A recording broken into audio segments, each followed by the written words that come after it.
Detik-detik kecelakaan bus pegawai RS Jember di lereng Gunung Bromo Probolinggo, diduga remblong, 8 orang dikabarkan tewas. 8 orang penumpang dikabarkan meninggal dunia dalam insiden kecelakaan bus pariwisata. PO INDS 88 Trans, mengangkut rombongan penumpang RS Bina Sehat Jember, di ruas Jalan Raya Sukapura, Desa Botoh, Kecamatan Lumbang, Probolinggo, Minggu, 14 September 2025, siang. Hal tersebut disampaikan oleh Kapolres Probolinggo AKBP M. Wahyudin Latif. Melansir Tribun News, bus membawa rombongan tersebut dalam rangka liburan bareng ke Gunung Bromo.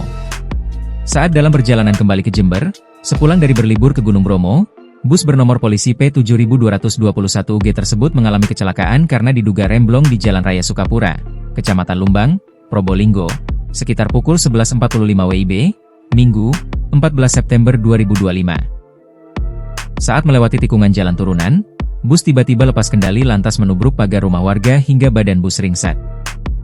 Dahsyatnya kecelakaan ini menyebabkan sedikitnya 8 orang meninggal dunia dan belasan mengalami luka-luka. Korban meninggal dievakuasi ke rumah sakit di Probolinggo menggunakan ambulans untuk mendapatkan penanganan. Bus pariwisata INDS 88 Trans, Black Mamba, yang nahas ini merupakan bus pariwisata asal Jember. Bus tersebut model Jetbus 3 dengan sasis Hino bermesin belakang. Saat kecelakaan terjadi, posisi bus terhenti dalam posisi terguling miring ke bahu kanan jalan dengan bagian depan hancur dan kaca pecah. Begitu juga badan bus di sisi kanan. Warga bergotong royong turun ke lokasi kecelakaan membantu mengevakuasi para korban.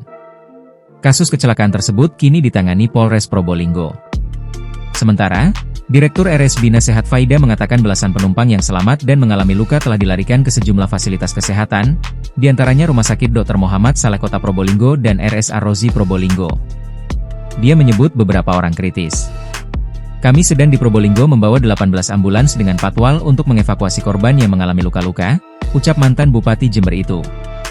Ada 7 orang yang meninggal di lokasi kejadian, namun 1 jenazah belum berhasil kami identifikasi, katanya. 1 korban lainnya meninggal di rumah sakit juga belum diketahui identitasnya. Download Tribun X sekarang, menghadirkan lokal menjadi Indonesia.